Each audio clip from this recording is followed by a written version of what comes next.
There your flashlight. Hello, everyone. My name is Georgette True, and I am hosting How to Fight CPS and Win for Attorney Davis. It's his birthday today, and Darren is co hosting with me. And we have our beautiful guest today. Her name is Sheila. Hi, Sheila. How are you? Hi, scared, nervous. I know, baby. I know. I know. Don't be, though. Don't be. So, Sheila, what state is your case in? We just had a placement hearing. My daughter is living with my mother and stepfather right now because, yeah, I knew that was the only way to keep her safe. And she has special needs. She turns 18 next month, and they are requesting a corporate guardianship for her, even though she is staying in the most wonderful place on earth with my mother. um and I have no idea why they're requesting to do that. They said, well, I wasn't ready to have her back yet, and that there was more things that had to be done with me, but there's no reason on earth that she couldn't reside with them and them take over guardianship. But they're trying to push that in court in the end of this month. What was the reason they took your daughter from you? Remove her. My daughter has epilepsy. She has seizures every single day, and she had an uncontrollable seizure at my house, and I couldn't find one of her medications that she needed. The seizures wouldn't stop, and so and my car was not running. I couldn't find my phone, and everything just happened all at once. I asked the neighbors to be on call because I was concerned when I couldn't find her one medication, and um, she started having seizures that wouldn't stop, and I went over to get them for help to take me to the emergency room, and they had left thinking the other one was there for me, and neither one of them were there. I looked for a running car. There wasn't one in the driveway. So I started screaming bloody murder outside for help, and one of the neighbors heard and called for help for me. So an ambulance and the police came, and um at that point I was praying for her for the seizures to stop because I didn't know what to do. I had, no car, no phone, nobody to help us. And so it just started out. They started saying, well, she wasn't giving her medication. She was just praying for God to heal her. And for a profound amount of time, she was having seizures, and they made it as to that I was the one that made my daughter sick. When it was So just, they said, so social workers said that you were praying for God to heal your daughter instead of helping her. Is that what they said? yeah, and yep, and that I wasn't giving her medication, and they didn't think that I was going to take her to the hospital. But the second the paramedics got there, they said, "Do you want to go to the hospital?" I said, "Yes, please. Can we go now?" And they all just kind of stood there dumbfounded. They didn't even jump on things. They all can we go now, please? Mhm. Obviously, if I was outside screaming for help, and when they got there, I said, "Let's go." I wasn't trying to not call an ambulance. I wouldn't have been doing those things. But yeah, that's what they said. And then we got to the hospital, and she stopped breathing at the hospital, and they put tubes down her and stuff. And and then they wanted to bring her to one hospital. I said no, she needs to go to the Minnesota Epilepsy Group. So they sent a plane to come get her. And they were there really fast, and they flew her to the PICU unit. And I was frantic, panicked. She had to go in the plane without me, and I didn't want to leave her alone because I thought she was going to die. They had tubes keeping her alive. So they put her there on the ventilator, and I was just doing a lot of praying and talking about God send your angels and things like that. And these social workers or whoever from back home called up to check on us, I guess, and started talking with other social workers in the hospital. And then I started noticing all these reports I noticed the reports later on generating about, oh, she was talking about an angel on her shoulder and talking about God, this and that. And they thought that, well, she's seeing things and she's delusional and things like that. So, Of course. so the second that I was just trying to reach out for God to save my child. And then some nurse wrote that I tried to push a button on the ventilator. Another one said that I tried to unplug a ventilator, and I said, "Well, where's the camera on that? Because a video or anything, and why was no alarm? No alarm went off. No security guards rushed in to get me out of there. I don't understand where that came from in Mm. the report. So I'm trying to get it all sorted out. But anyhow, I left the room for a second just to breathe, And that's when the social workers, they said, why don't you come down here with us? And I knew right then they were going to make me leave my daughter. I didn't want to leave my daughter. You either can come with us or you go with the police. And that was my only options. And so Go with the police. Why go with the police, if I may ask? because they were going to they wanted to kick me off the premises and give me a no trespass so I couldn't come back in. And they wouldn't give me a reason why. I said, why? Why? I said, I'll just go lay down in the bed. I have my mother coming tomorrow to help with support. Why can't I just go lay on the bed? Why do I have only these choices? And they wouldn't say anything to me. They just looked at me. So finally, I'm like, I decided to walk out the doors, and I'm like, well, I'll find a way to get back into the hospital somehow. And which is what I did. I went out there, and I tried to get down to my daughter's epilepsy doctor, who was down the road a ways, to try to talk to anyone that I knew, because I didn't know anyone in that city at all, and it was the middle of the night, snowing. And then when I went to try to come back to his office, the police all surrounded me. There was like 6 of them, and for trying to enter the hospital again. And then one of the police officers, a woman, she finally said I wouldn't have to go to jail, dropped me off at a hotel room and left me there. And then all I could think about was getting back to my daughter. So the next morning it says the only way you can come in is through the ER. So I went in the ER room, and as soon as I got there, all the security guards started showing up again. And anyhow, because of my behavior, I got so angry then. I said, if anything happens to my daughter, I'm going to hurt you. I shouldn't have said those things. And so they grabbed a hold of me right away and put me in a room for 3 days and just left me there. And then they put me into like a hospital, and until my daughter was released from the hospital, which was a month later. The day that she was released, they let me go. So I had no time to figure out what was going on with the reports. I had no time to talk to an attorney or anything. And right when I got out, I had court. So I saw these reports that they had written, and I had no time to try to defend myself or get to the facts of who started the rumors. I had no time, not to mention they forced me to take medication in that hospital that when I got out, another doctor said they never should have put you on that. You did not need that. You were just going through a traumatic experience at that time. It was, that was all that it was. And so anyhow, then I was a threat to my daughter and myself, I guess, at that point, because of everything. And when I went to court, I wanted to plead not guilty so bad, but I knew there was a nurse that was saying some of these, or looked in the paperwork, it said that a nurse, and I felt like there were so many reports by then that generated that I didn't have a chance. And so I just pled no contest, because the lawyer said, well, just, he told me that if I did that, I would just be taking the punishment, but I would not be like saying I was guilty. And so I'm like, okay, I'll just take the punishment. And then it all began. And then I started to finally dig into the research to become my own lawyer, because after that, I can't get a lawyer. It seems like I've asked for one at the next guardianship hearing, and they said I'm not entitled to have a lawyer for it. They have made me believe that I don't have a chance at all, me personally. So then I just fought for my mother and Dale. Then my parents. Okay.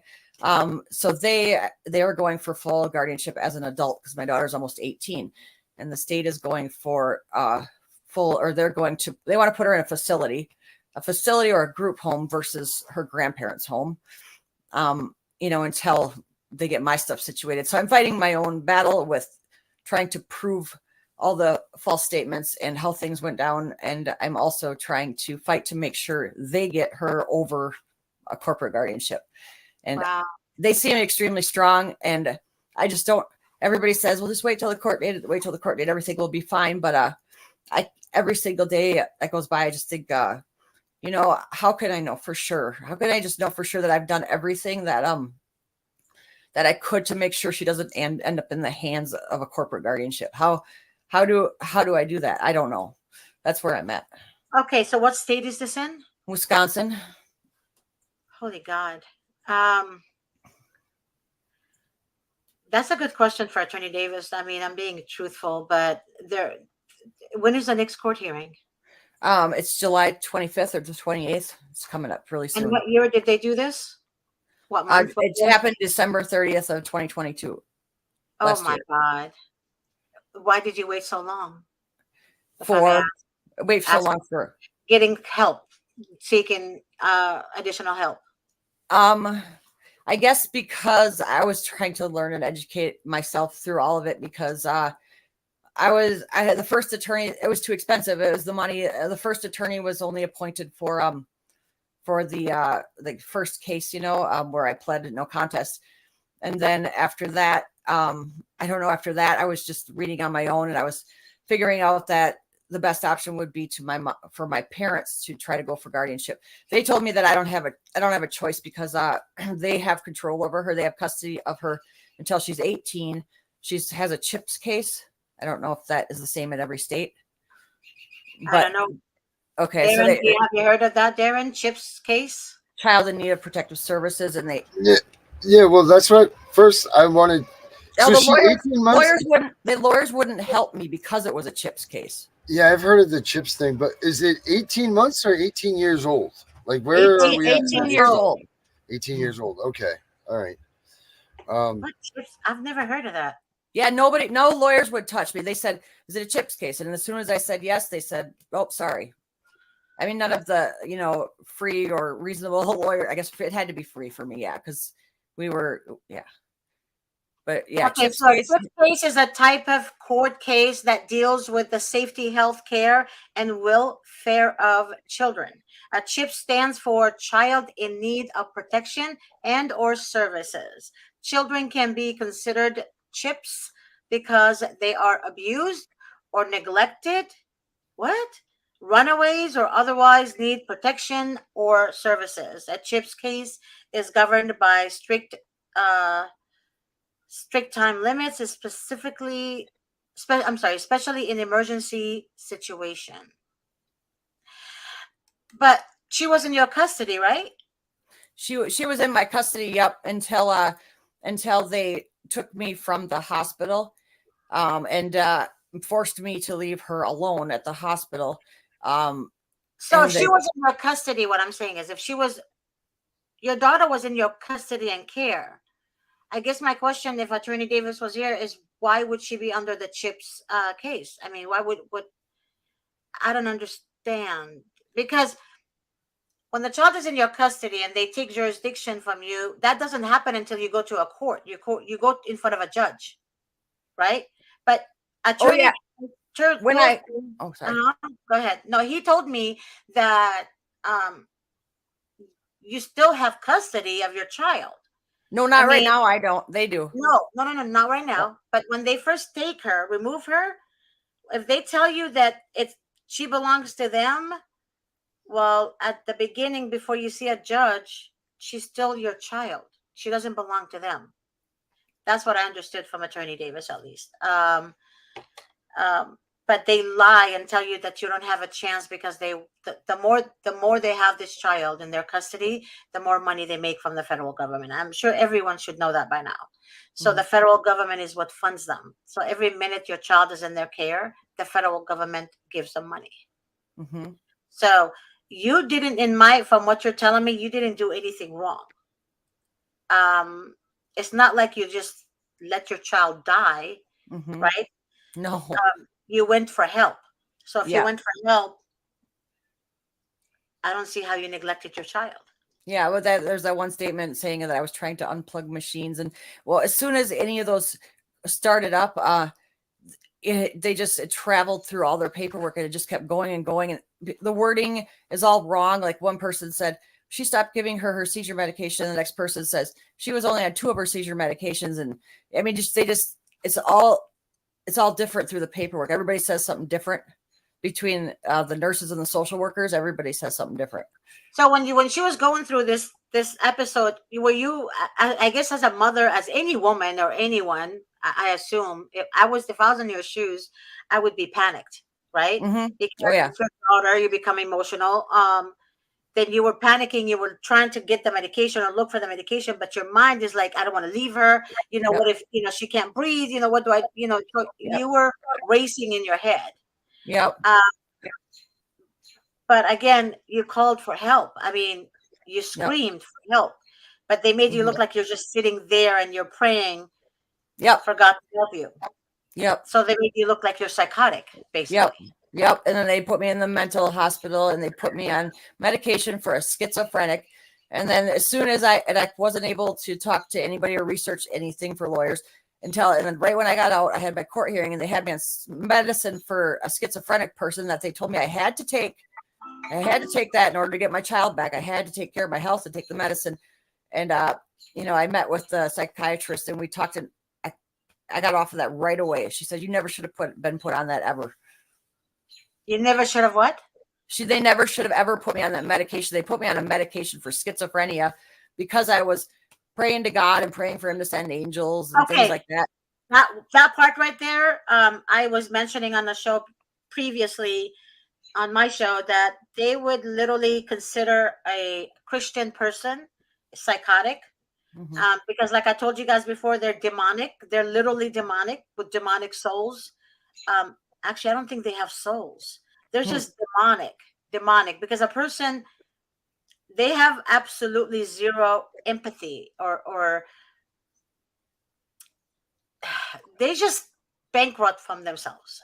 Yeah, they don't work. I thought in the beginning, I thought maybe they'll work with us and, the reunification process. I thought, well, maybe they're going to reunificate and when they try to build a safe home, maybe they're going to help us with all the problems to make sure this never happens again, and I can prove to them that now I have a first alert, necklace. So that will prevent it in the future. Now I have a home phone that's plugged into the wall. So that will prevent me losing my phone in the future. So right away, I started to do all these things, so that it never happens again. But they never came to my home again. They never asked me about any of that stuff again. None of it. All they're trying to do is they keep going back and forth in between.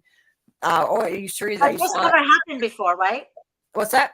This never happened before, Sheila, right? With your daughter?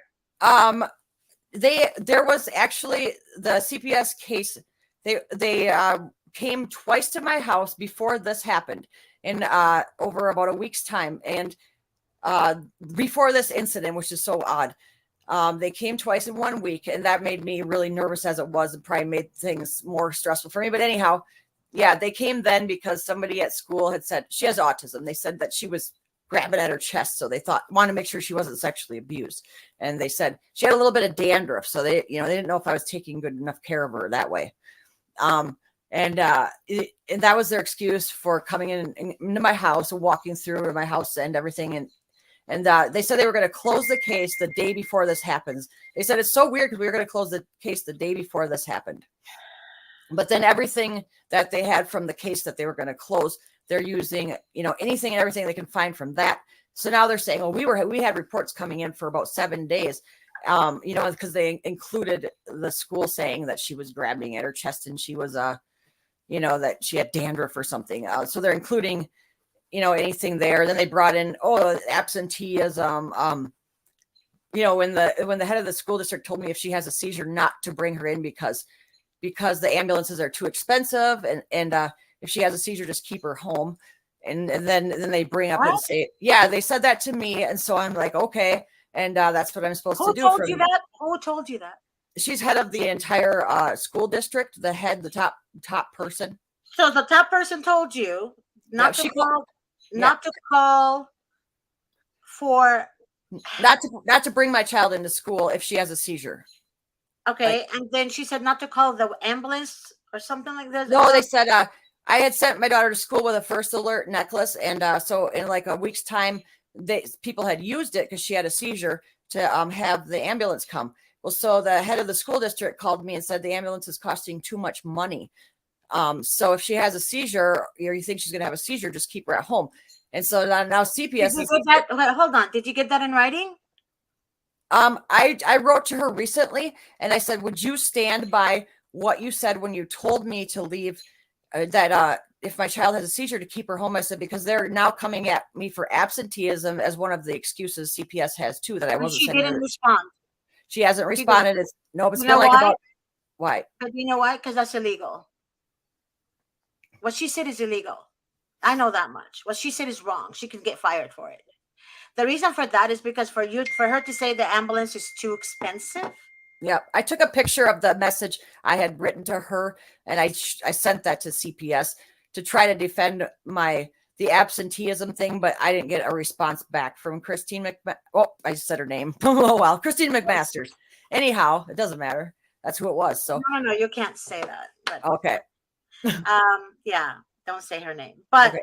again, she should not have said that. I've never. I went to schools in LA, and we had special need kids in our schools, and not one of them had seizures. And I remember I didn't know what it was. I was in junior high, and one of my teachers told me what it was, and right away the ambulance came and took the child to the hospital. Now, from my understanding, I don't know if it's because it's different states. When the children are in school, usually the county or the city don't charge the schools or the parents if something like that happens and the ambulance was involved. I don't know how it is now, but I'm just talking about what from my memory back in the day. Okay.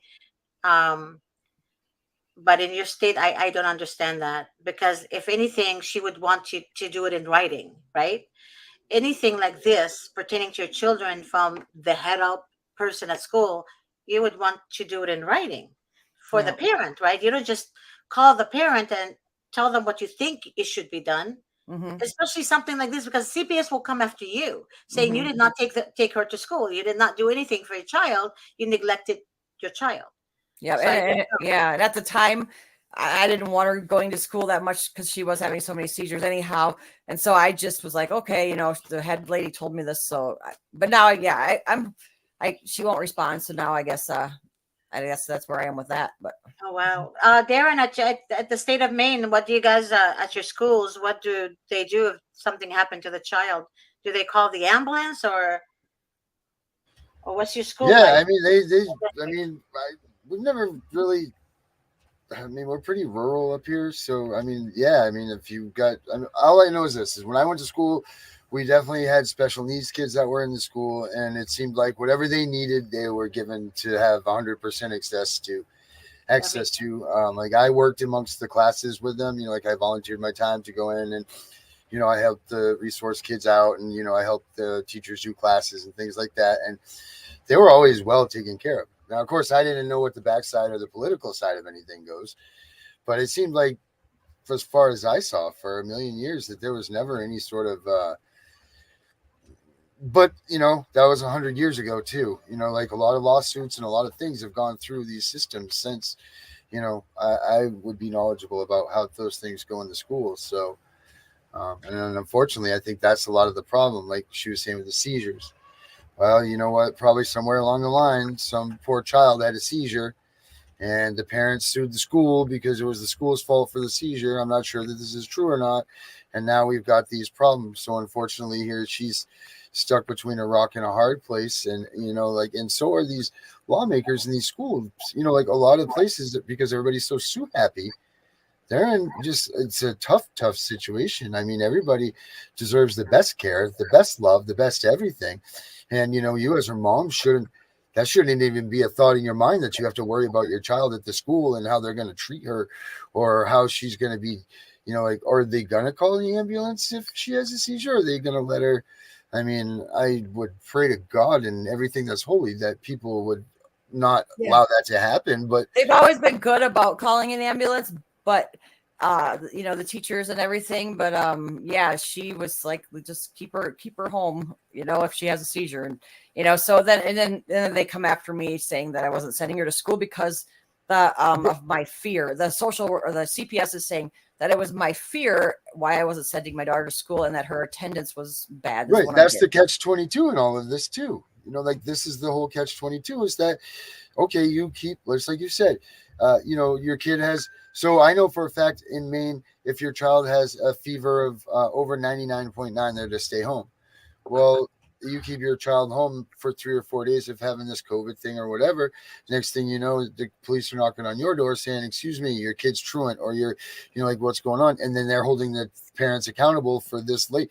Now, wait a minute. You just said that don't bother sending your kid to school because you're going to just send them right back. And they do send them right home. If their fever's at 99.9, they're out of there.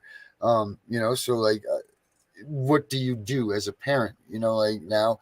And then, here they come, and the thing is they've got you dead to rights because yes, your kid has been home for the past 3 or 4 days, like you can't, And then here you go, got Miss CPS worker going to write in her little report. Yep.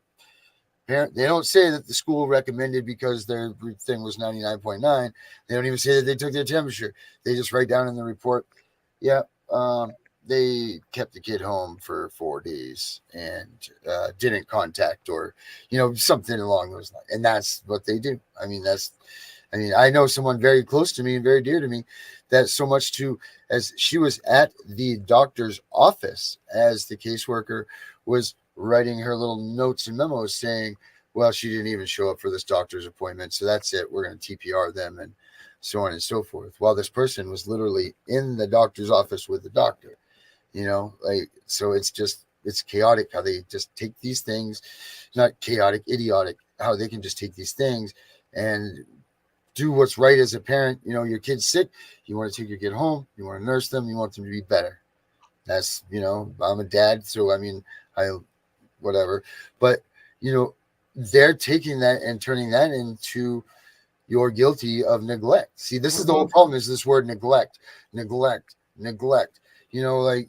is neglect? You can neglect a little teapot with hot water in it, Yeah, they're charging me with medical neglect is what they got. Yeah, me with. well, that's not medical neglect. Medical neglect is when you've never taken the child to the doctor. You've never taken the child to the dentist. Right, and what I'm saying is they're using that in Joy and Miss G knows this. They use neglect as this huge range of things that they can fit inside of the definition of that word neglect. You neglected because.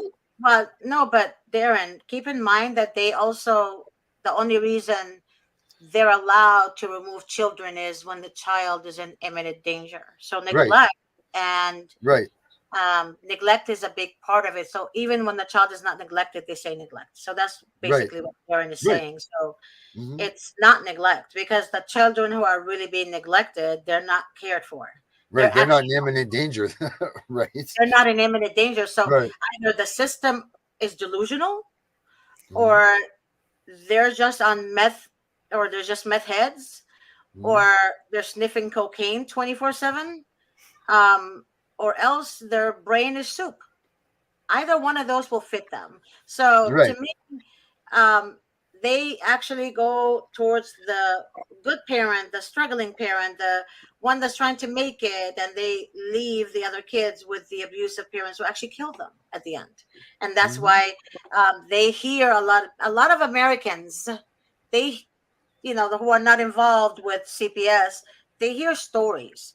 The boyfriend killed the children and the mother was busy, or the mother killed her children, and there were 11 reports made to CPS, and CPS said it was unfounded. There was nothing there wrong. So they make parents look bad, right? Yeah. On social media, like a previous, God bless him, president said once, they're the fake news. But anyways, so the fake news would say stupid things, right? To make people think that it's really the parents are crazy. That's why CPS becomes involved. But CPS actually doesn't care about the abused. CPS cares about the children who's going to make them money. So because your child is special need, even though she's 18, she's a big girl, but because of her condition, they're making money from her. And she can't speak. She doesn't talk in sentences and stuff, so they can't ask her anything. So and then when they go to court, they have somebody that, well, she can't speak, so we have to stand up for her. Do you have any ADA involvement with her? Do I have what? Is the ADA involved with her? I don't know. What's that? American with Disabilities Act? Those people? I don't know. You should definitely look into that for her protection, even just going forward in life. But just for now, because if she can't speak and she can't do anything, she's definitely entitled to some things that she's not. It doesn't seem like she's getting. So who's speaking for her, though? But who's speaking for her, if I may ask? Is it a court-appointed attorney, or? Out of her to speak for her. He talked for her at the first hearing, I guess, when I first got out, and they were coming. When they charged me with the medical neglect, he spoke for her, and then there was another one.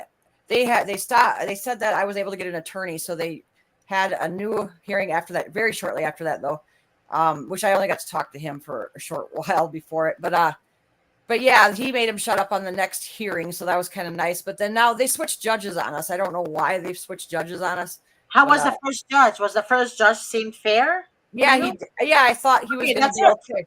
That's it. That's Yeah, it. they don't want to have none of that. Now Same the thing next thing judge, happened with me. They changed judges because it's look, they do this intentionally when they Yep. know that the judge is going to be fair.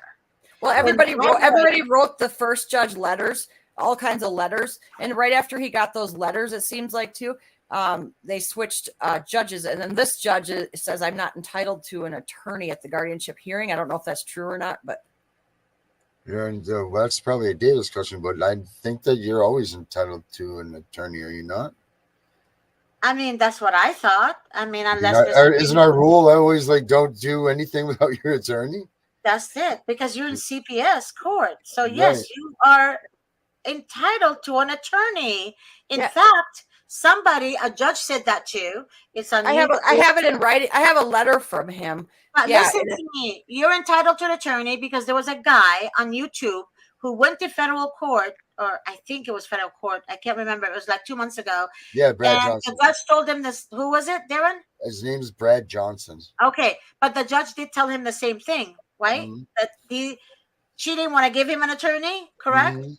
And they did. Yep. They said that he was entitled to an attorney. So for Mhm. a judge to tell you that, that's not true. And if Mhm. it's in writing, that's even better. because I don't know if this matters. This hearing is only a guardianship hearing, but I've petitioned. Listen, none of those hearings are only anything because they can use against you Yep. anything that goes on in that hearing can be used down to the next thing, Okay. thing. They're always like a It made it it's a sound court like of I record. didn't matter in that hearing. Like that's why I didn't. Yeah, get well, it. see, listen, this is what they did in mine. Up here, they call it 72-hour hearing or whatever. My wife and I were told that it wasn't worth our time to go to the 72-hour hearing, one, because it was a preponderance amount of evidence. Number two, which preponderance is hearsay, so they barely have to prove anything.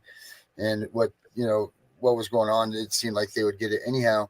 And I forget what number two I was going to say was, but I'll tell you, number three, end result is, guess what? When that came up during the termination of parental rights, one of the first things out of their mouth was pretty much from the beginning of this, when they didn't even want to pay attention to what was going on with their first hearing, they didn't even show up. They didn't attend this. And that was, I have letters upon letters that I was fighting because I'm like, no, we want this hearing. And they're like, nope, we're not doing this. You don't know, we're the lawyers, you're not, and all of this. But they use it against you. So don't ever think that any of these hearings, you might not realize what's going on there, but it's a piece of their puzzle that's getting. So that the paper that I have signed from the judge saying that I'm not entitled to a lawyer in this case. Is there anyone I could send that to that would tell me if what to do about that? If it is legal or not legal that he did it, and what I do about it? Well, one, I think that's a great question for Davis, right? And two, where are you from again? Wisconsin. Hold on a minute. Well, because the first judge, he was all about me getting an attorney, and he called a quits to it right off the bat. And then this one, as soon as I filed for guardianship, I asked for a court-appointed attorney, and he said sent me a letter back here, and he wrote in his own handwriting that you're denied because you're not entitled to an attorney right at the bottom. So I'm not sure why you're not entitled to an attorney. They act like they give more rights to foster parents who don't know anything about the child or the children in general. But to the own mother, they actually deny rights. But yet the strangers have more rights to the children, to our children, to the American children than the actual parents. It doesn't, to me, that just, and I mean, it doesn't make any sense to me. Another thing I'm kind of confused by, and something I'm confused by, and they act like that it's normal, and I don't know about this. There's a guardian ad litem, and she travels around with all the social workers, the foster care coordinator, and everything, and travels around with them in their car and everything, but won't meet with me to talk with me on my own unless they're there. No, yeah. And that's who's defending my daughter in court. The one that is neutral. They're neutral. But the guardian ad litem is actually biased. because what they do is they take the recommendation of the social workers, just like the judges do. So judges leave it in their own hands, the social workers' hands, because to judges, they don't want to be bothered. They don't want to be bothered. Imagine if you're a judge and you have to review every case you get, every single case all day long. You're going to get tired, right? So it comes to a point in their lives when they're like, okay, well, F it. I'm just going to let the social worker decide what to do. So 100% of the time, the social worker will always go against the parent. Now, if you're the abuser, I'm being honest. This is not, this is not a conspiracy or anything like that. This is facts. If you're the abuser and then you're the dad, not the mom, you're the dad, the children will go in your custody. I'm being honest. And 100% of the time, they leave the children with the abuser. And when the kids are being abused in the home of the foster parents, sex offenders are living there. They don't care. The children are placed there. And my daughter can't speak to tell anyone about it. Tell anyone about this. So they would most likely, and I'm not saying that to scare you, but oftentimes they put the children where they need to be. A whistleblower just recently exposed DCFS working with the cartels.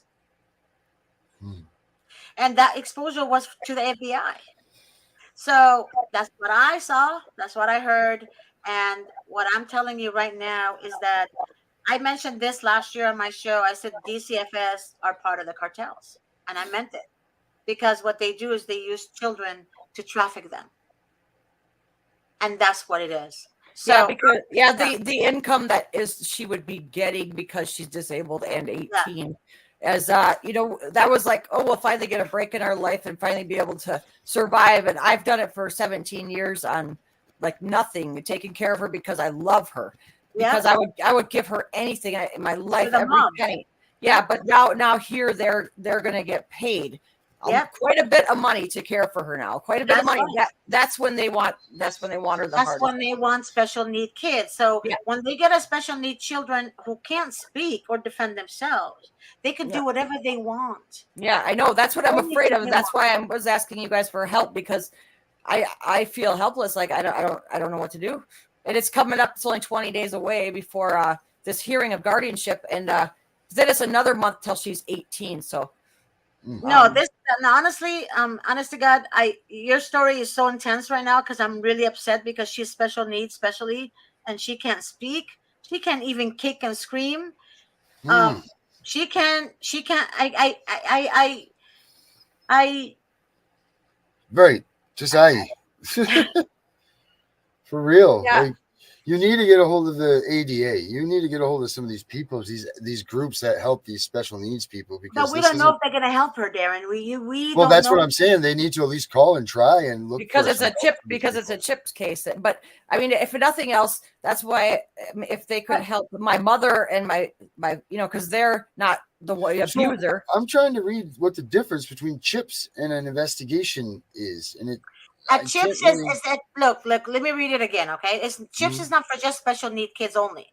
It says here, a CHIPS case is type of court case that deals with the safety, health, care, and welfare of the children. CHIPS stands for Child in Need of Protection and or Services. Children can be considered CHIPS because they are abused or neglected or runaways, or otherwise need protection or services. A CHIPS case is governed by strict time limit, especially in emergency situation. That's what it says. That's what a CHIPS case is. I think somebody mentioned on the show that it's for a special need child. It's not for a special need child only. And you said it's a term. There's a strict time limit, so that must mean that it's for a temporary situation. It's not a permanency thing. Yeah, when she's 18, I guess the CHIPS case ends, and then the Adult Protective Services, they said, takes over. Okay, so you said your case is in Minnesota, correct? No, Wisconsin. I'm sorry, Wisconsin. So it said, she was in the hospital in Minnesota, but yeah. Okay, so it's here so it says here, Child in Need of Protection or Services CHIPS. CHIPS actions are court cases that involve. I already read that part, but I want to get to the part where. Sorry, guys. where it says, Once sorry. upon a, all right, that's it.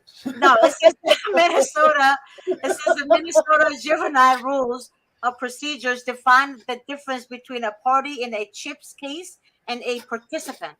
Open the tab juvenile court rules and then open the tab rules juvenile protection. So basically, it gives you description here of what it is. So what I'm going to do, I'm going to share that link with you guys. Hold on. And, Yeah, I don't know why lawyers can't touch it or won't touch it. and also, what it says here also, parties include the agency or individual filing the CHIPS petition, the child's legal custodian, the guardian ad litem, and any person who intervenes as a party. Parties are fully involved in the case. If the child is an Indian child, the child's tribe must be named as a party in the case. Participants may include the child's non-custodial parent, foster parent, and relatives. Participants have limited involvement in the case. If a participant moves to intervene in the case to become a party, the judge assigned to the case will either grant or deny that request. The goal of a CHIPS case is to provide a child with support so the child is safe and gets needed education, medical care, and if needed, mental health care. Protection and services are provided by the county agency and the child's family working together to develop a plan aimed at keeping the child safe. That's weird. The child's family. Interesting. The agency is required to make reasonable, or in the case of an Indian child, active effort to implement the plan and to help the child be safe. If the child is in foster care, the law gives the agency and the parents 1 year to resolve issues and to make it safe for the child to go home. If the child is not returned home in 1 year, permanency case must be started and could include termination of parental rights. The purpose of permanency cases includes termination of parental rights is to provide the child with a new legal custodian or legal parent who can provide protection if needed services. However, the child has a legal parent here, you depleted demonic souls, and you think a non connected parent is going to replace the biological mother who's been taking care of the child for 17 years without the child dying on her. So, because of an episode, that doesn't make this mother here, Sheila, unfit to be mom.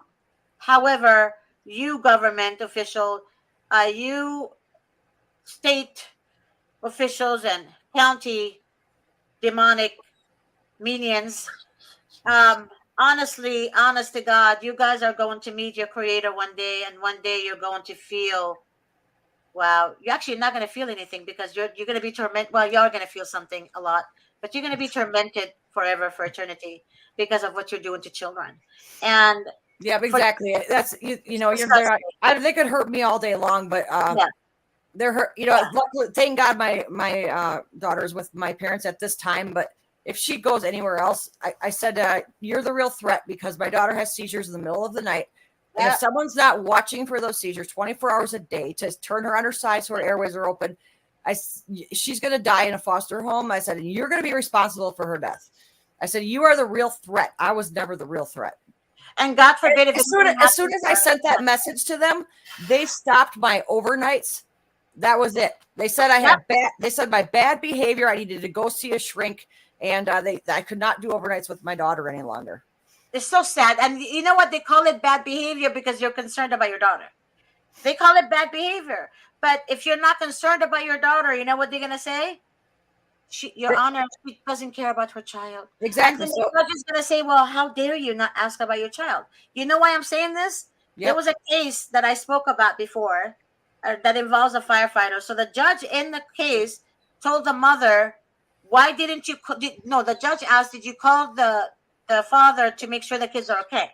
So the mother said, I couldn't, Your Honor, because the social worker advised me not to call or interact. And if I needed to know how the children are doing, then she would have to ask the social worker, right? The supervisor, to find out for her.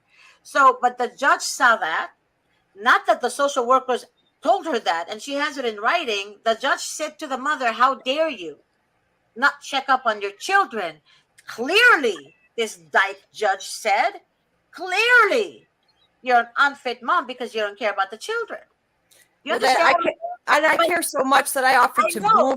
move 2.5 hours away. Doesn't I matter. offered to move to be with her, and so then, and they didn't like that. For some reason, they want me back in the city that they're in, because they said, "Oh, well, we're going to do drug testing now instead of 1 day a week where your daughter in the city your daughter's in. You have to come back here 3 days a week to do drug testing." And then they admitted at the last meeting that the only reason that they did that to me, the only reason was because they did not want me residing at my mother's house where my daughter was, even though they told me I could do overnights. So I actually can honestly tell you that right here what this what Analyzer Fields wrote: a judge advised against an attorney if you really have a paperwork to say to this effect, like some kind of paper trace or something, you can sue the judge civilly. And I think you should really sue the judge. You should really sue the judge, and you should appeal. You should appeal CPS court, and that's going to be pretty big in the appellate court, especially when they see that a judge denied an American citizen's her rights as a parent, as a mother. And I don't know how to do all that. I don't know how to do all Okay, that. you're going to have to learn. You're going to have to learn, and you're going to have to put on, like, your warrior's outfit, and you're going to have to be a mom. Mhm. That's what a parent does. We defend our children and we fight for them. Mhm. There is no, I don't know how to do that. Mhm. So if you want to fight for your daughter, you're going to have to open up your head and Okay. use your brain and start researching and start asking questions and start implementing. And But there's a I lot of don't, us out I there don't, that'll help you. yeah, I don't take that as an answer, baby girl, because No, I thank you. I thank you. I just yeah. I needed you to say that to me. That's why I said that. Okay, I'm glad I said it to you, because One time. we have Fire to. under this woman. I know we have to fight for our children. We have to. You get beat down so long from everything for Hey, so we long. all know. Yeah. You get beat down because you're dealing with demons. I mean, if just imagine, if you recall, if you're Christian, you'll understand this. When they tell the Christians, when they tell the Christians that I'm sorry, when Jesus said, "You will be persecuted in my name," right? And if you notice right now, it's so together. It's so coming to make complete sense to me that anyone who's Christian, their children are being targeted. If you're Yep. collecting cash aid and food stamps from the system, if you've been there for 12 months collecting, 12 months or more, your children are targeted. Mm. So they already know where your children at. They know how many children you have, how old the children are, what their needs are. Then they wait for a suitable home that wants the children. So when I tell you guys they're 100 steps ahead of you, they're 100 steps ahead of you. Mm-hmm. Because they already know where you at. They know where you are. But when a home comes, like for example, they want a home that can handle a special need child. Not everybody wants to do that, right? So they wait for a home, and then a home comes and says, foster families say, "Oh, you know what? I want to handle only special need children because they're going to make more money." Mhm. They make so much money on special need children. Mhm. Okay. So then they say, okay, well, so and so has been collecting cash aid or Medi-Cal or whatever for 2 years, 3 years, 10 years. So let's get her. Right? Then they come after you, and then you're targeted, and there you have it. You're already in the system. You're a number in the system. Mhm. Believe me, because the social worker that used to work for the department for 16 months and resigned, literally, me and her are like best friends now. Seriously. She said to me, she showed me a text message, That's what's going on. a text message, Whoa, whoa, whoa, whoa, whoa, whoa, text whoa. message, a text message That's what's going from on. she took a picture of the phone, her work phone, of the Oh, text yeah. message with her and her supervisor, and basically the supervisor got the information from DPSS. DPSS in California is where you get your medical and food stamps and cachet. You know what I mean? So Mhm. she got that information from There we go. DPSS. So they're connected together, especially if the mother is pregnant. They're connected together. You get it now? So it's kind Mhm. of, I don't know. I don't know what your situation is, but Oh yeah, I've collected it for way longer than that. So yep. yeah. So they come after you. Yep. They know once And you're. I could see it all throughout me going through this, my prayers to God when I was in the spirit, and when, well, in that time they turned that all against me, as she's paranoid and delusional, and she's seeing, you know things. That's why she's talking into the air. No, I'm talking into the air because when my daughter's she was at 30% oxygen with tubes. I wasn't going to look towards the nurses to save her. I was looking towards God to save her. So yes, I'm going to talk in the air, and But they don't like that.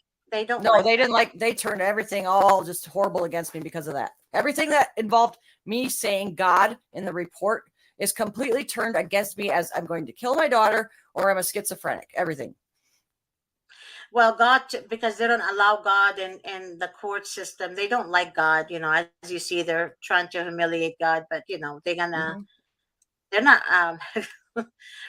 Damn, I wish I can see the judgment day. But anyways, but everyone who is close to God, who is Christian, they're being targeted.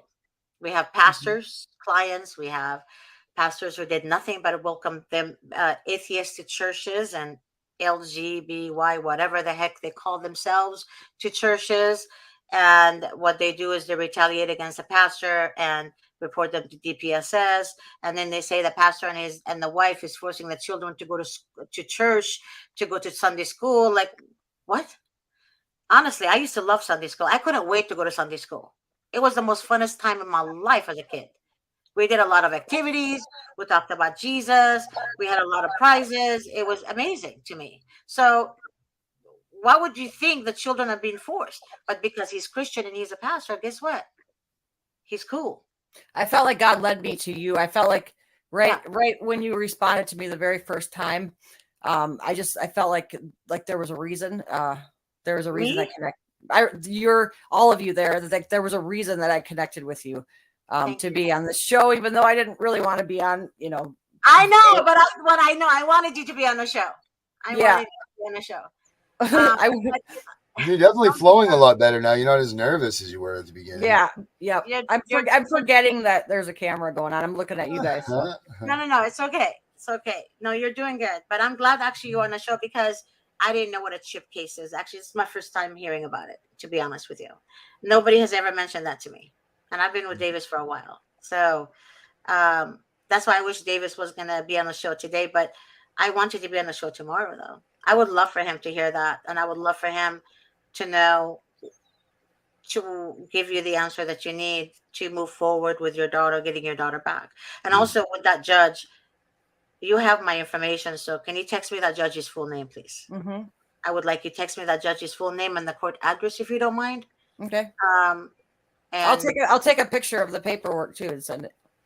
just make sure when you send it to me that I can read it, young lady. A lot of Okay. people send me stuff and it's so blurry. I can even enlarge But it. that'll be 2 days from now because I'm up where my daughter is. I have to leave and go sleep in a campground at night and then come back to see her the next day because I can't spend the night anymore. Yeah, because they did not. Okay, that's the thing too. If your parents are there, why can't you spend the night? You haven't killed your child for 17 years. Yep. I know. Apparently, Yeah, I know. Seizures every single day when she falls for their grand malls. I've protected her head the whole entire time. She's had only one injury in the hospital. She got a few stitches when she in was the hospital. You said even. Oh no! At 3 years old, she stood on a toy, fell down, and hit the corner of her head on a table, and had 3 stitches. Outside of that, she has never been to, any hospital for any injury at all whatsoever. She's never had anything. see, so that should tell them something. No, you need if to fight this. if they want to know about me managing medicine normally, because that was a bad night, I have a stack, this big of all the medication she's been on. She's on 5 to 7 seizure medications a day, or at a time. That and they say that I can't manage medication now, so it's not safe for that she's with me because I can't manage medication. I was managing it for a very long time. If something happened for a short while with her medication, that was just part of an accident that If happened. I had a court-appointed attorney right here and a guardian ad litem and child minor counsels, I would like to ask them a question. Do they smoke pot before they go to court hearings? Or, I would like to ask them that because I'm curious because the way they conclude in their head how things should be, it's alarming to me. It's alarming to me that they actually are considered humans. That's what I thought. I thought maybe they were aliens, or that's what I said a long time ago. I'm like, I don't think they're human. No, they're not human. I said the same thing. No, they're either they've done so much pot growing up that their brain cells are gone, like they function on maybe a couple here and there, because honestly, they're dangerous to society. All these counties employees and state employees, they're dangerous to society. Well, I thought if I worked with them, and I was opening up to them, that I could show them the light and we could work together to make things better, between and people in this situation. Because I'm like, well, I thought you worked towards reunification. I thought, what's happening in the reunification process. But wait a minute, Sheila. Yeah. It says here, if the child is in foster care, the law gives the agency and the parents 1 year to resolve issues and to make it safe for the child to go home. If the child is not returned home in 1 year, a permanency case must be started. Sorry. But that's why I tell you guys, when they give you guys classes, that's only to distract you. Distract you to give you false hope that they're going to return the child to you. But, okay, so my child's been with my mother now for 6 months. Does that count as part of the year? Yes, because your mother doesn't have custody of the child. When the child is with a family member, they're not going to get that funding. But she's going for guardianship, so then she would have custody if she wins. Your mother would have to become a foster parent. She would have to get her foster license. She would? No. Yes. Don't say no to me. I know. I'm telling you the God honest truth. They make. Why do they not know that? They don't know anything about that. Because they're forcing them to do it now. That's what they're doing. This is only 20 days away. Okay, but what they do, listen to me. What they tell the family members is this: if you want the child to remain in your custody, you have to be a foster parent. Do you know why? Because once they are foster parents, the state is still involved with it. It's like recycling. It's a recycling business. They have to be a foster parent, even if they're grandparents. Yes. Every grandparent I spoke to were forced to become a foster parent. Okay, so how do they do that in 20 days? They only need 24 hours to become foster parents. Okay, good. Okay. It's not good, Sheila. That's not good. Nothing about this is good, sweetie. No, I know that, but at least if they're in there, I thought my battle's going to be harder for me to get her. So if she could get with them, it's getting, at least she wouldn't be in a corporate guardianship in a facility. They want to put her in a 2 to 4 room facility, or a 2 to 4 ward facility. And then, I don't know. I want to fight for me or them. I said, I want guardianship first, but if I am unable to attain that, then I would choose. I would appoint. You're the mother. You're the parent. Okay, look, baby girl, listen to me. You need to fight for your daughter. Your parents are going to be fed a lot of lies from the social workers. I pray to God that they're strong enough to see a demon in front of them. I pray to God that they're discernment enough to see what they're up to, and for them to understand how to handle people like them. Okay? They're not people to mess with. See, people think you can mess with a demon, but what you don't understand, the demon's army on earth is very powerful, Okay, so especially what we thought was that if they got guardianship, then they would be able to choose where she's placed. Which she could be placed back with me, then my parents would have more say of where my daughter could be placed then, right? no. CPS don't care about what you have to say or what your parents have to say. CPS doesn't take your recommendation or their recommendation. But if they win on guardianship with the judge, then Libby's going to be 18 years old. So they'll have, if they win the guardianship thing, then in the future, they can choose where she will be living, right? I mean, that's what they said. The corporate guardianship would have control over the placement of her. So wouldn't my parents have control That's over the why, place? right? That's why they don't choose the parent or the relatives, because they will always return the child to the parent. Yeah. So But then what do I they do? force them to be a foster parent.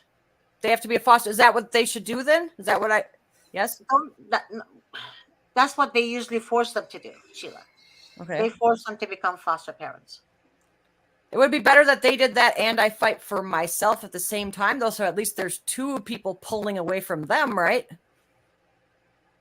You can't fight them by yourself. You cannot fight this by yourself. Mm-mm. It's not going to work. I don't care what people tell you. I don't care what you hear. You can't do it. You can't do it. You can't fight this by yourself. Because oftentimes you hear a lot of deceptive messages here and there. People saying, "Oh yeah, this person helped me get my kids back. This person." Well, you know what? A lot of people were arrested pretending they're nurses and they went to nurse school, but they give them a fake. They produced a fake certificate of graduation too, right? It's perfect that you couldn't tell if it's fake. Anybody can produce something. But you keep listening to this person, listening to that person, that you can get your child back if you do this and if you do that. No, it doesn't work that way. You're working against the state and the county. And the state doesn't want to lose, and the county doesn't want to lose. And none of them care about you or your children, Facts. right? So think about it. You can't fight this on your own. You need an advice of someone qualified to actually give you advice, not someone who's not qualified to give you advice. Correct? Correct. So keep your eyes open, keep your mind alert, and ask for discernment, because right now the enemy is attacking. Mm-hmm. So when you're discerned and you can see the enemy and sniff the enemy, you'll be more prepared. And I am going to tomorrow morning, God willing, when Attorney Davis is on, I am going to help you, because I know when you get emotional, you might forget here and there. And I'll be there to help you, because my main concern is how about the chip situation, and B, the way they took your child, unjust, and C, if your parents get legal guardianship, and what if they're forced to be foster parents. So Mhm. those things has to be addressed to Mr. Davis. It's not so much about the story that we tell him, it's more about the facts, the questions that we address to him. And oftentimes, because he's an attorney, he wants to hear questions that make sense. I sometimes question him and it doesn't make sense, and he catches me on it, like, Mhm. that makes no sense. I don't know, the way you addressed it is wrong. So I had to learn that he's an attorney, right? He thinks like an attorney. We're not attorneys, right? So I don't know how I address it to him the way he wants it to be addressed.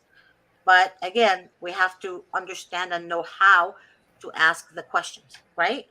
Mhm. So all he cares about is how he can help you.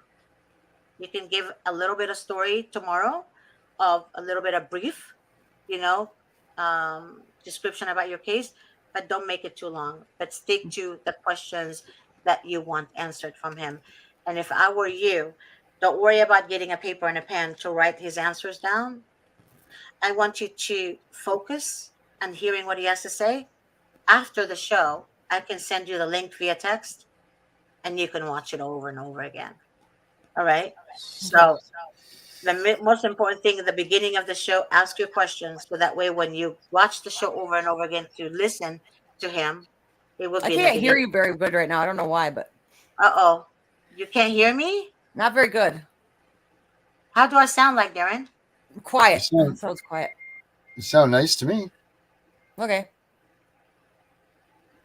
Maybe she's got so much information in her ears, it's just trying to still process. I was just making sure that it wasn't going to be a problem for everybody. But no, I can hear. It's just a little quieter. Really? Okay. So I don't know if I should shout. This evening Oh, no, in the I can news. hear you as long as it doesn't affect your show or whatever. I can hear you. No, it's okay. I don't know. You should just come out and yell now. Okay. So tomorrow, can you hear me? Mhm. Tomorrow, you can ask Attorney Davis the beginning of the show. Ask him the questions that you need Mhm. answers to, and say, Attorney Davis, this is why I want to ask you this. Blah blah blah blah. Right, and then talk about your story after he already tells you the answer. Does that Mhm. make sense? Mhm. So he gives you the answer, so that way when you watch the show, instead of you writing down what his answers, you'll be able to watch the show from the beginning, so you're not wasting time scrolling Mhm. to the answer. Does that make sense? Mhm.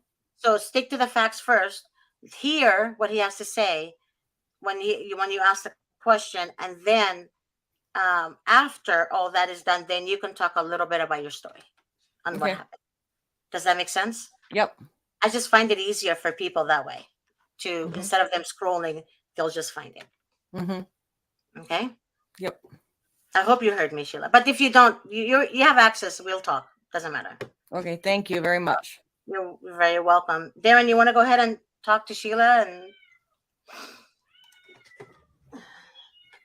Yeah, I'm going to talk to Sheila. I would just say, Jesus. I can't even hear you guys. This sucks. It's so quiet. But All right, am I better now? Can you hear me better a now? little bit, yeah. All right. I would just honestly, from what we've talked about, I would definitely investigate the avenues of the ADA stuff. There's a lot of good stuff out there. My question to you is this: so CPS is involved. They're trying to permanently take your rights right now, right? Are they trying to absolve that from you, or I mean, how can they even do that with being 18 and this? But they're trying to remove her from the safety of you, correct? Like, how long can CPS stay involved with your daughter? I guess is kind of what I'm getting at. When they have, they said the CHIPS case ends when she's 18, I think. but can they no, continue? What's but that? no. Special needs, Darren, is forever until. Yeah, then it's Adult Protective Services. So yeah, It's forever. Okay. It's not just until age 18. So this is just an engagement to get this person, her daughter, into this lifelong system. Is what they're trying to do. yep. Where did those little kittens come from? Huh? These little kittens, all of a sudden, should get those too. But so just be very careful and wary, and don't take anything lightly, because this fast, those people can they'll change it on you in a second. You didn't even see it coming, and that's when it sucks. And because it's so, this whole process is like, this will never happen. How is this? This is America. There's no way that this can take place here. The judge will see it.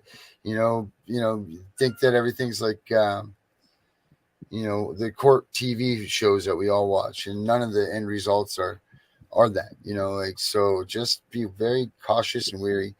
Do everything in writing, especially with this thing, with your daughter. It seems this is the first time I've ever discussed something like this. Holy cow, my head's big. This is the first time I've ever discussed I don't know how to anything like this with. Oh my God! with I don't them. know what I did. I don't know. You made a huge head. Sorry. Sorry. I like big head mode. I'm so sorry. So it just seems like this is a prequel. So I'd say proceed with a lot of caution and ask Mr. Davis a lot of questions for sure, because he's full of knowledge, and if there's someone that'll be able to answer it, it'll be him. But good luck with everything. I'm sure I'll see you around, but really do good luck. It's scary stuff, Yep. Especially this. This is crazy. It's just the stories are getting crazier and crazier and crazier. Yep. It's like, the woman was walking down the street and got her kid a 25-cent piece of bubble gum, and poof, There they went. Kids gone. Everything happened so fast. It was Yeah. It was unreal. It was unreal. That's the thing. And it happens like, because you're like, no, my wife's, come on, this is a joke. This will be over and this and that. No, it's not a joke. It's very, very real. And it's over just as fast as you could say what, you never thought that second that you said goodbye was goodbye, and that's crazy. It's that fast. Yeah, it's like I thought she was going to die, and then when she lived, I thought we could enjoy our life and together again. And now it's like, they're trying to take her life away. They are. Yeah. They don't have any sympathy that she almost died, and for us to have a better life, they want us to continue to suffer. There's a thing. There's a study done by Johns Hopkins University, and it's called the broken heart syndrome. And it's very real, very, very real, that children that are removed from their families, they actually get heart palpitations and chest pains. And there's a couple of other different symptoms that go with it. But it's a proven fact that literally this, not only does this have emotional and all of that, but it has physical effects on our bodies also. And there's a lot of mothers who actually commit suicide. Yeah. And I can't say that I would do that without her, because they'll put me in a hospital again. Yeah, I mean the Just trauma for saying- that's just for saying it. created. The trauma that's created is so intense and so They'll unjustified. put you in a hospital for, oh my God, for anything. Yeah, Anything. for saying, because that was another thing I had said. If my daughter dies, that I'm going to kill myself. That was another excuse. Oh yeah, geez, watch out. Yep. To keep me locked up was because I said that, and I was just I was just going through a mode because my daughter was on a ventilator. I was just, what, I was alone, so I was just talking to try to get through it, and yep. It's real. It's real. What we're going through is real. And like Natalia said, suicide, yes, the trauma. So the trauma, but remember, guys, the devil wants you to take your life because your life is not yours to begin with. It belongs to God. So when you take your life, that's not good. Because my daughter needs me. My daughter needs me. I would never. No matter what. My daughter needs me, and that's right. As long as your child is still up on this earth, breathing, and looking, and wondering, and curious. And you damn right, if you're a parent, you better be doing the same for them. I would never leave her alone here. That's no way. I just don't want her to end up in bad hands where I don't know how I could ever live with that. I don't know. We've been tied to the hip since she was born. Her and I 24/7. That's it. So I can't. This is really hard. That's all. Look at my blood. This is my blood pressure meter right here. You guys notice this? The more I get upset or angry, this thing will go. So that's about as large as it gets. So I better woos off for a minute before I just drop on the screen. But honestly, a lot of parents are struggling, and a lot of parents are fighting, and a lot of parents are. I think we should all get together and just. Never mind. Go get our kids. Yeah, no doubt. I wish. But then I would also have to be able to get her medication, and who knows if the medical stuff is going to be involved somehow too. Where they already want. That's what they want, the corporate guardian to be in control of all of her medication, which doctors she can see, all that stuff. And I've been doing it for her whole life, and they want them to take that over if they win when she's 18. And I just don't understand that. Your daughter is going to be dependent of the state until, God forbid, she dies. The reason for that is because she is special needs, and there is no age limit to special needs. There's special needs forever. What a terrible quality of life. You got a mom that loves her and wants to do things and thrive and have a future, and have already survived all of this things that God's put in front of them for challenges, and then you're going to give it to this jerk that's going to get a new car, for the fact that they just raffled off, if you will, a handicapped child to the system, which got them booked into the Joe Blow's school of the whatever in the back room corner for the rest of their lives, where people are going to forget about them until they just turn into a vegetable and they fizzle away. Boy, we really did a good job, CPS. Woo! Go team. It's awful. I can't believe they go through my daughter's medical records and actually called my mother and said she doesn't have 2 of her shots right now, the chicken pox and the flu. I'm like, are you kidding me? They have all, I mean, they're telling her that she doesn't have the shots. Those shots, like, that's like the biggest thing on earth. I don't know. Yeah. I mean, when it was the big thing that they made a thing about when they came and got our daughter, was they said, oh, she's great. She's this. She had a little snarl in her hair. Whoa. Whoa. Call up 911, get the ambulance and everything else. She had a snarl in her hair from working out in the yard, building a fence with her dad, and she got wet and had mud and stuff in it. But that was it. They hammered that. There's a snarl in her hair. It's a snarl. It's crazy. Yeah, my daughter had dandruff, so that they better come in. What dandruff is well, what do you define dandruff? Because some people have like flaky skin. I mean, dry skin. Yeah. That's not dandruff. Mm-hmm. Dry skin is not dandruff. Yeah. And how I know this? She had some flakes in her hair, so I wasn't taking care of her yet. And the reason I know this is because my goddaughter's friend had like white stuff on, like flaky stuff on their, shoulders. And then I told my friend, I said, they have dandruff. Be careful. Don't let your daughter, take the same brush and use it on her. She said, oh, no, it's not dandruff. It's actually dry skin. So there's a difference. I didn't know whatever. That. When we were using shampoo, we took care of it right away. And But anyhow, But it doesn't matter. Dry skin. So what? Imminent danger, dry skin, everyone run. It's not imminent danger, and dandruff is not imminent. Actually, lice is not imminent danger. Right. You know why? Because teachers transfer lice to students all the time, and they blame it on kids. You know what I mean? It's not imminent danger. Imminent danger is leaving the children unnourished in a boiling hot car with the windows up on a 2,000-degree day, or locking them up in the garage, right. Or tying them to the bed. One thing I don't understand in the PICU unit, when my daughter was on the ventilator, they had a camera pointed on her at all times. So if they saw me trying to push buttons or unplug a ventilator, why wouldn't they have film of that? And I asked the hospital, or asked the lawyer if they would request it, or if a judge would request it, or somebody could help me find out if there's video footage of that. And I can't get anywhere with that either. So if they want to say that I was trying to do those things at the hospital and my daughter was on camera, why wouldn't they have that?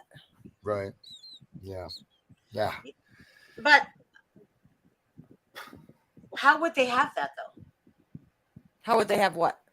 Proof. How would they have that? If the camera was pointed right at her where the ventilator was, somebody said I was trying to unplug it and push the button. So why wouldn't that have been recorded then? I didn't even hear that part because I was reading a comment. I mean, they actually said you were trying to unplug your daughter to die. Yes. Yes, they were called. Put that one in the book. To my daughter. That's what got them. Yeah, and that's what kept me up in that hospital for so long. Wow. They wanted me out of that room so bad that they couldn't just handle it any other way, I guess. Disgusting. I asked the hospital to amend the records. I said, I never touched a ventilator. I never touched any tubing. I never tried to unplug a ventilator. And I asked them to amend it. I said, it's not about what you say. It's about the attorney that's representing you. See, everything should come out in trial. Cross-examination is important. Your attorney should be preparing for trial. I know you don't have one, but the attorney has to prepare for trial. I don't get a trial now, though, because I pled no contest, right? Oh. I don't know. That's a question for Attorney Davis. Yeah. Every state is different. I don't know. I know that you're trial. They don't want you to do trial because oftentimes your attorney would say, forget trial. blah, blah, blah, blah. Right? The first thing that my attorney said to me was, when we first met, he goes, "There's no way in hell they're going to give a child back to a crazier than hell mother," because he read the report, and then he came back later on. He met with me for an hour, and he started to understand things better. But just because of she tried to unplug the ventilator, she tried to push the buttons on the ventilator, and the hospital's doing a review on it right now. I asked them to change the wording to. We were confused by the mother's what she was speaking and some of her behavior, and we thought maybe she was having some kind of a breakdown, and we wanted her removed. But I said absolutely the other part of it should never be in your records. It never happened, and so they're reviewing it right now, I guess. Yeah. Wow. Well, again, if there's that should that has to be. You need an attorney. You definitely need an attorney. To me, you have a great case because 17 Darren Guy. I saw Grace's comment in the corner. I had to. What comment? Let's see what she said. Grace or who? Yeah, Grace right there. What'd she say? She said, "Let's wrap it up. Thank you." That was 25 minutes ago. Grace, you're supposed to be home. It's 8:25. She's off at 8 o'clock. Oh, that's Siri.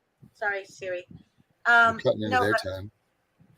Yeah, for Siri. Siri might be the devil too. Be careful. Yeah, Siri's definitely it. Siri talks to me. I'm like, I'm not talking to you. Like, why are you talking to me? You never know either. Siri hears everything, huh? Mm-hmm. Yeah. Okay, Grace is waiting for us to be done. All right, Grace, I love you. Sorry, Grace. Sorry. But I can end the show, Grace. You can go home, honey. I'll end the show. I know how to end the show. You can go home, Grace. There. Okay, stop. She's gonna go home. Yay. There is plotting. Yeah. Okay, so tomorrow will be great. They made it 100% impossible for me to get my children back because I have two beautiful little girls. I swear, I believe this is a sex trafficking operation and they need to be stopped. I worry so much. I believe you. It is. You should see Mel Gibson's new movie. It actually sold out several times. What is it? The Sound of Freedom, right? The Sound of Freedom, I believe. What is it about? The human trafficking thing? Yeah, it's actually about human trafficking, correct? And actually, he did a great job, and it's based on true stories. The FBI, there's a lot of whistleblowers now that's coming forward, and they've been trafficking kids for a very long time. Right. More so in 2008. It began in 2008. Ever since a certain person took office with another person, and they're two certain pieces of crap that were running the office. But anyways, that's neither here or there. But no names now. No names. But honestly, you should watch that movie. It's very, very. People cried in the theater. Me and actually one of our show followers here. Me and her are gonna go see it again together. Me and her are gonna go watch it again together. And no one in the theater had a dry eye. No one. Not even people who never understood about anything about CPS. None of them. Everyone cried. Men and women cried the whole entire movie. And I recommend everyone to see that movie. Sex trafficking exists. Social workers are part of it. And if anyone tells you they took this position on to help other people, that's crap. Maybe at the beginning, but if they stay knowing that there's so much corruption in the system, if they remain staying there and they don't do anything about it, there's no way they want to help the children. Because the ones who discovered the corruption, they resign. Because they know if they stay, they can't escape the punishment. Get it? They're going to have to do what the supervisor tells them to do. So now that I've had the permanency meeting, which is after 6 months, I only have 6 months left before I can ever get my daughter back, probably. You don't have any months left. You don't have time. I told you there are 100 steps Yeah, there's ahead. no clock. You just get her back. You Period. have to, period. There is no time. There is no Yeah, time. don't even look at it in that sect. You lost time a long time ago. Right now is the time to get your daughter back, period. But if I could get her in my mom's house first in a month's time, 1 month is her birthday, then I could fight to get her back easier that way. Well, Do whatever. Okay, I have to listen. I have to listen to everything later that you told me because it's not all sinking in yet. I need time to listen to everything you told me. It doesn't have to sink in. It doesn't have to sink in. You just need to implement. You know why? But less conversation, a little more action. Because less conversation and more action. There you go. That he said it perfect. I can't say it better than that. So less conversation and more action. Okay, bye-bye. All right. Just kidding. Shut up. All right. Such a dork. No, I'm serious. I mean, just think about it. They already know what they're gonna do way before you. You just started. You're clueless. I know. Clueless. Okay. I know I am. That's why I'm talking to you. Help. No. Wait. Natalia said, let your mom keep her. So we all want her mom to keep her, baby, Natalia. We all want that. But CPS, as we all know, they pressure relatives to become foster parents. I don't know if your mom would tell you, but they're monitoring your conversation with your mom. Remember that. They're actually monitoring your phone. They monitor everything. They monitor everything. Yes, so you think they're not? They are. If you stay home with your mom, and they said you shouldn't spend the night there, and you think you escaped CPS, they will know. That's what I was wondering about because I have to leave here soon because it's getting really late. And I have to go out to that camper, but I'm not sleeping, so I'm not staying overnight. But I was like, how would they ever know that? They will know. They have people following you, and they sit in their car monitoring you, and they have somebody across another place where they actually have binoculars, and they actually see what you're doing. Really? Yeah. They do some pretty insane stuff. I did not know they went to that extreme. If yours is pretty intense and everything, all you do is one day is just stop for a minute, stop everything, and sit and look around. Like if you go to the store or whatever, just stop and look around. Guarantee you. Yeah, but that won't set off any paranoia in people. I mean, my lord. To hell with them. You're the one living the reality. Let their paranoia, that's your reality. The heck with them. You come with all of us other crazies that are all conspiracy theories. Natalia said they watch you. They watch you. They watch every move. They watch everything you're doing. They hear you. I don't know about what they do in your home, but I do know they watch you. I know what they do in the home. Yeah, whatever you're doing outside, they know exactly what you're doing. They're paying attention to you. They're paying attention to everything. So basically, anything that you lie to them about or your mom lies to them about, they will find out. Yeah, I know they're very much into their words. Every single word you say, they hold against you. Every single word. Oh yeah, every word you say, they will not, even if you don't say anything. I mean, even if you don't. That's true. Even if you're quiet, that's something against you. Right. Even if you don't say anything, they're going to hold something against you. And that's the reality of things. You know, cats are very hard to take care of, and I'm getting really tired. I swear, I want to send them back. Yeah, I told a few people about your show. I told a few people about your radio show and stuff, and right off the bat, everyone tried to discourage me from talking to you because they thought then CPS would come after me harder. But no, that's not true. That's I was like, you know what, though? I'm not going to stand up for. Yeah, I don't believe that either.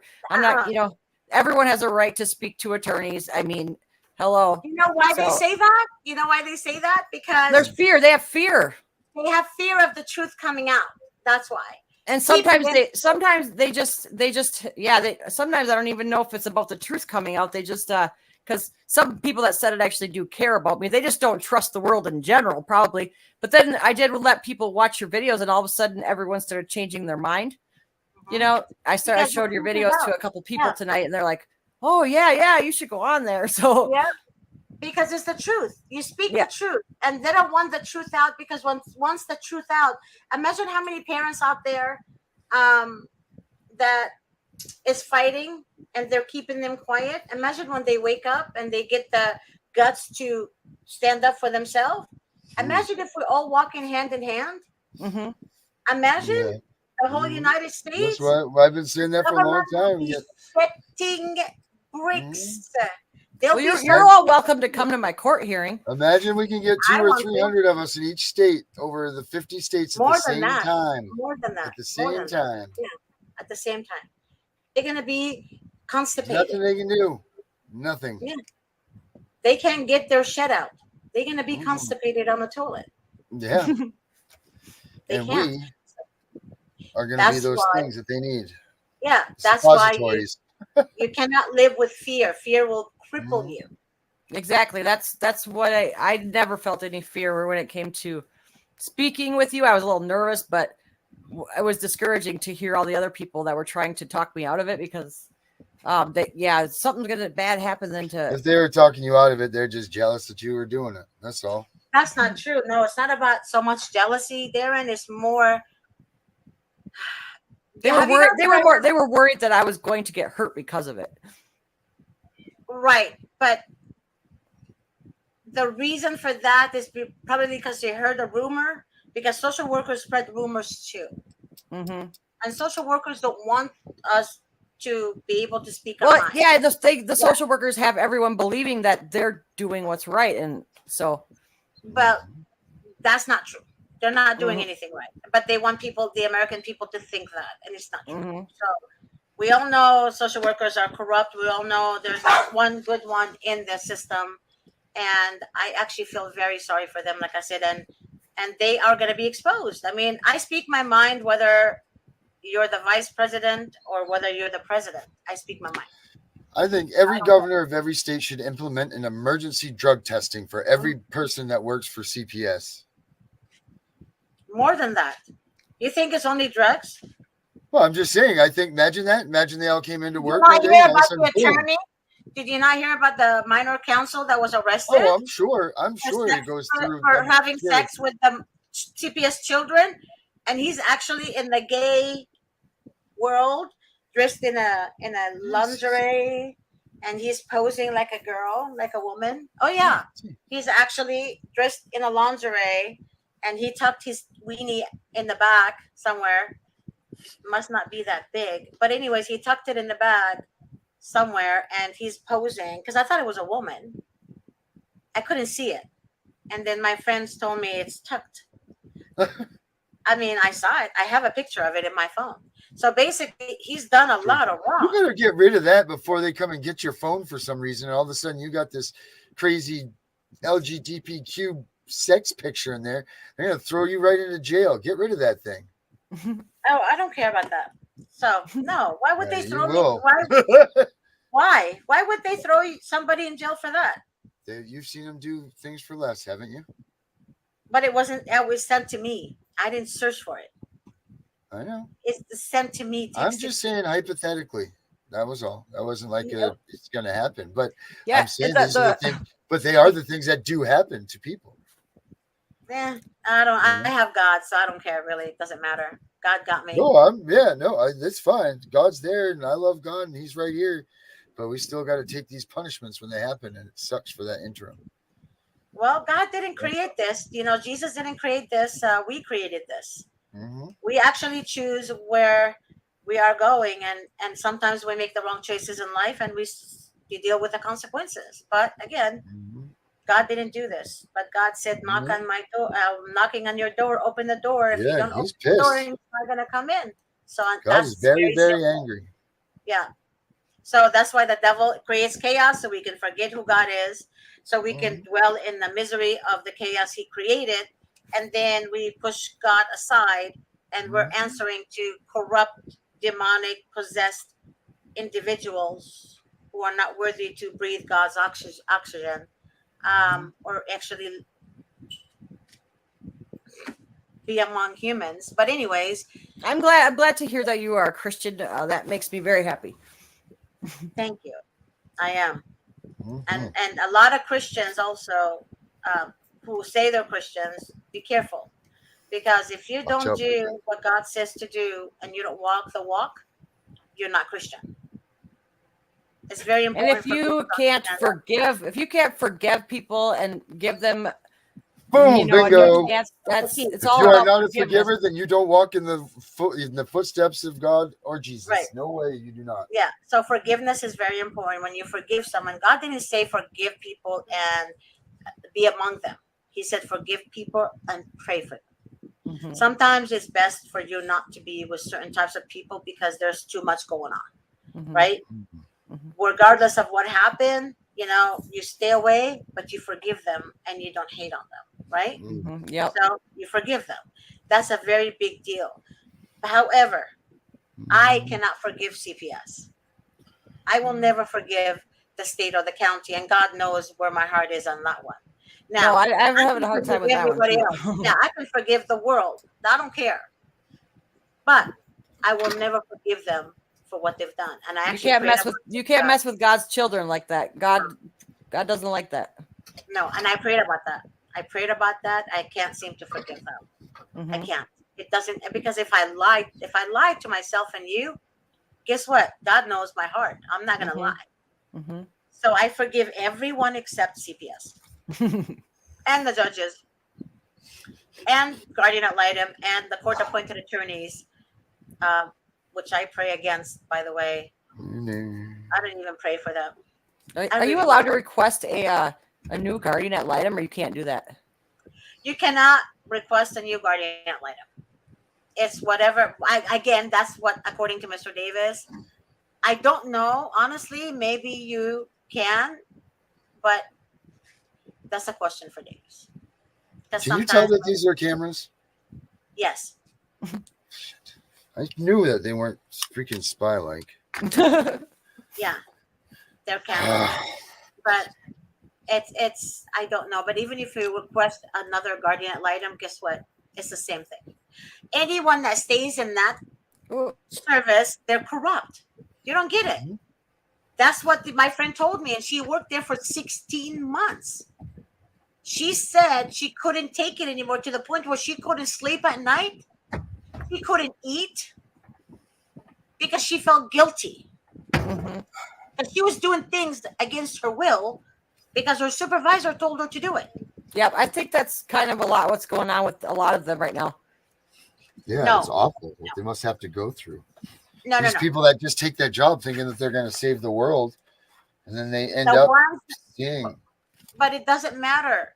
If the ones who stayed are the ones who don't care, the ones who Right. resign are the ones that care. Period. Mhm. There is Mhm. no ins or buts about it. It is what it is. I don't trust anyone that stayed there because Legal that means Beagle you has a have great people one. corrupt.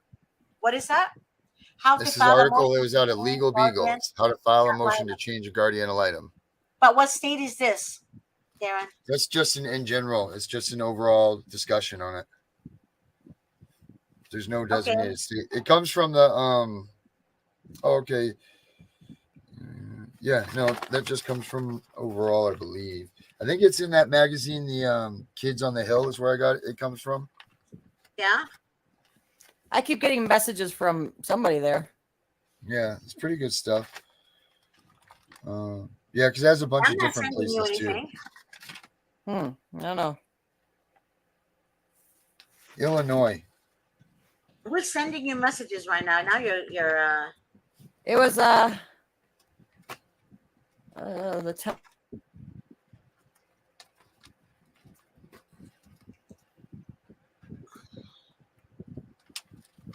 something. I love what James said. He said forgiveness is God's job. My job, help the meeting. His job is to help the meeting come to life. That is funny. Did you find out who's sending you messages, Sheila? Yeah, it was from you, but it just said it was 11:15. It must be tomorrow's meeting or something. From me, I didn't send you anything. It was from that. Well, it was from. It has to be Grace. It has to be Grace, Sheila. Huh. Sheila. Okay, so we lost Sheila. Sheila's gone. It's the messages We that I are gonna be in so received much from trouble. you guys normally to tell me when the show starts and log on and this and that. I just got a message. Yeah. That's from Grace. I don't send those messages. What time Grace, does the show end? it should have Huh? ended. Like, hour and 14 minutes ago. Oh, really? no. He's lying. No. No. 39 minutes ago. Oh, Or 40 It's minutes. only 11:45. because I got to Yeah. leave this house before CPS Go, catches me just here. go. And Yeah, I have we- to go drive into the We're woods gonna and have sleep to in a end the camper. show. No, go. Just go. We're Okay. gonna end the show. We're gonna see you tomorrow anyways, God willing, Okay. and then we'll go from there. Okay? Okay, thank you. Be safe. Bye, Sheila. Bye. Bye. Huh. She's not gonna get her kid back. Whew. She's not. It's been a long time. So she's been in this there for how long? This in the system for since 2022. So it's been a year. So termination of parental rights is what she's gonna be facing right now. 15 to If I'm 22 not months. mistaken. Yeah, 15 Yeah. to 22 months. So she's gonna How do they do that at such an age for her? because she's a special needs child, she doesn't talk. If you're an abuser, wouldn't you want someone who doesn't talk? No, I'm just saying, I just find it really freaking crazy that she's kept her alive for all this time, and then at the time she's 18, they're just gonna say TPR this woman. And they're taking her because she can't talk, and there's nothing she can do. Yeah, I know. We were just talking to someone the other day about that, about the people that couldn't talk. Where was that on the show? I don't remember what it was, but they were worth so much more money. Anyone with a special need, they're a special need for the rest of their lives, meaning the foster parents or whoever has them will get paid for the rest of the child's life. It doesn't end when they're 18. That's why there's a home that specializes only in special need kids, only because they will make better money from them than. Do they have a like a CPS for like when you're midway through life, or is that just called jail? You know, like what about the people that are from 18 to 64? Like what do they come after for them? I mean, other than the special needs children, obviously, but they must have their cans in the cookie jar somewhere. And to be honest with you, I haven't heard anyone that's in that age group is still in a special need kid. Usually their life ends, I don't know. I don't think they reach 60, to be honest. I haven't met anyone or heard of anyone. No, but I'm saying like in general, like the CPS machines kind of stops and leaves that little age bracket alone, and then they come back in when you're an elder, and they start with this whole elder abuse thing now and all of this. Now they're going out and stealing all these houses and all of this stuff from these older people so that they can't pass the money down to the next, generations coming up. So, we can't get this new generation or creation of wealth because now they're just taking it away from everybody. They're that's all they're doing with all of this. Like there's no more money to be passed down to the next generation. The next generation has struggled because CPS has taken away their kids, forced them into a life of drugs and unhappiness and blah, blah, blah, no God and all this stuff. Off the map they go, and the rich just stay rich. This is all part of their plan.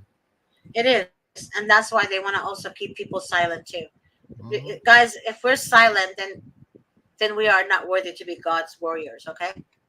If you are God's warrior and you speak the truth and you want to help people from the heart, not because you're making a profit out of it, then I suggest you stand up and you speak the truth and don't let the devil discourage you. Because if we are discouraged, then we should not call ourselves Christian. Christians are not to be discouraged. Christians are warriors, and we are warriors for a reason. Okay? Because we defend the truth and we fight for the weak. Yes, ma'am. and we have God on our side. So therefore, have faith, keep God in your heart, and we shall see you guys tomorrow. Thank you, Darren, so much for joining us, and Thank you very much for we'll see having you me. guys. We'll see you guys tomorrow morning, God willing, at 9 o'clock Pacific Standard. Oh, sorry. At 9:30 Pacific Standard Time with Attorney Davis and Sheila and Darren Boy. All right. Good night, guys. Good night, All Darren. right.